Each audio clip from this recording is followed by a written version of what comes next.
Have you heard of digestive enzymes? Are you ready to solve the enzyme puzzle? Today we're going to delve into digestive enzymes. It is so confusing out there. It's confusing for doctors, for patients. There's so much information out there.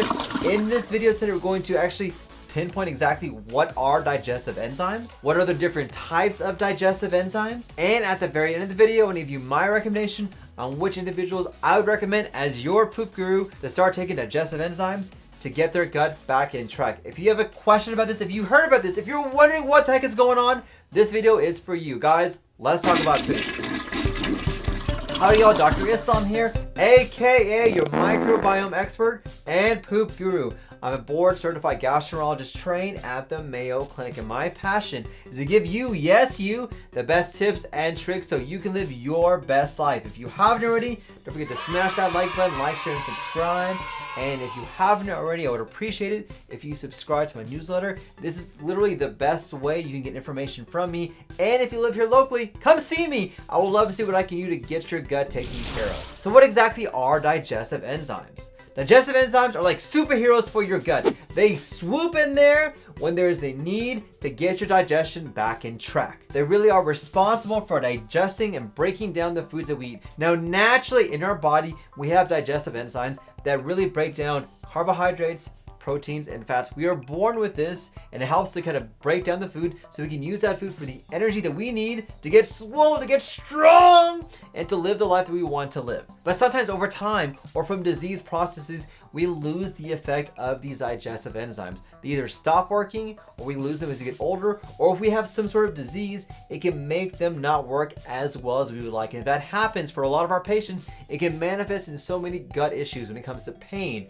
bloating, just diarrhea, upset stomach, and a host of other issues as well, including malabsorption issues, vitamin issues, and certain deficiencies. And for a lot of us, we don't realize that we are actually losing these digestive enzymes until it becomes, I wouldn't say too late, but until it becomes problematic for us and our body. Now, in general, we have different types of digestive enzymes that are there, usually produced in the pancreas and the small intestine. There are four main ones I want to talk about today. One is amylase. Amylase is a natural digestive enzyme that helps break down carbohydrates into simple sugars. Number two is protease. Protease is a digestive enzyme that breaks down proteins into simple amino acids, which we use as a building block for muscle and other parts of our body. Number three is lipase. Lipase helps to break down fats into other stores to allow us to use this fat, or at least to store it in case we need it. Another one is lactose. Lactose is a digestive enzyme to break down milk and dairy into its components for us to digest. Now, these digestive enzymes help to break down foods to get them into its basic component so we can use that component for our energy and for our everyday needs. And whenever we lose these enzymes, we start to have symptoms from that. So for example, if you don't have the enzyme to break down fat, you'll have oily stools, even diarrhea type stools. If you don't have the enzyme to break down protein, you may not be able to build as much muscle as you would like. Or if you lose the enzymes to break down amylase, you can't break down carbohydrates, which means you may have bloating and indigestion when you eat bread. And these are just four of the enzymes that are out there, but there are more than those enzymes that are there that can really play a makeup in terms of how we digest and what our gut does whenever we have a deficiency. Now, how exactly do we know if we have this?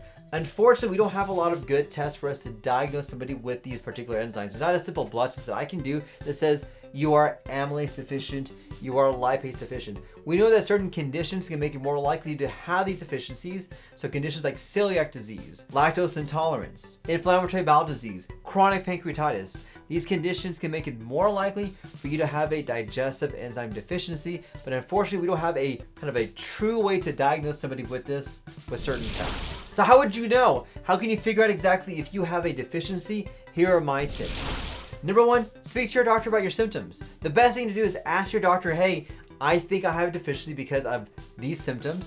Can you run some tests? Sometimes it's a combination of blood testing and imaging that helpfully piece together what's going on. Number two, see how your body responds. If you notice when you have dairy, you have a lot of bloating and gas and digestive issues, well then there you go.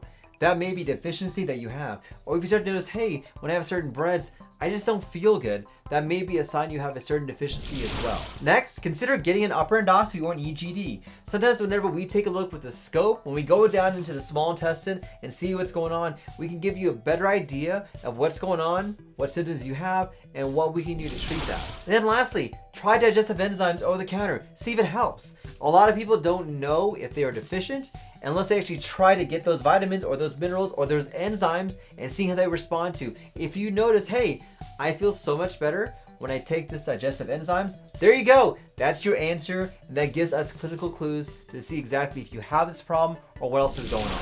And if you're not sure if you want to try a supplement, my last tip is to try certain foods that are packed full of digestive enzymes. These include foods like pineapples, papayas, and fermented food. Add those to your diet because these foods will give you the digestive enzymes naturally, and you can see your clinical response to that. So here's my call to action to you. If you feel like you have a digestive enzyme issue, my first recommendation is to speak to your healthcare provider about what is going on. Maybe get a referral to a gastroenterologist to do further testing, maybe investigation, to see if we can pinpoint what is going on and why you're having the issues. And if you live here, come see me. We'll get you taken care of. Here's my question of the day. Have you noticed that you're having issues? Do you think you have a digestive enzyme deficiency? What did you do to get that taken care of? Comment down below. I would love to hear what you guys have to say. Well, thank you for watching. Don't forget to smash that like button, like, share, and subscribe.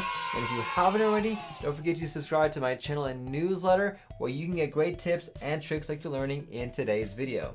Guys, thank you for watching. Don't forget, let's talk about poop. Thanks, everybody.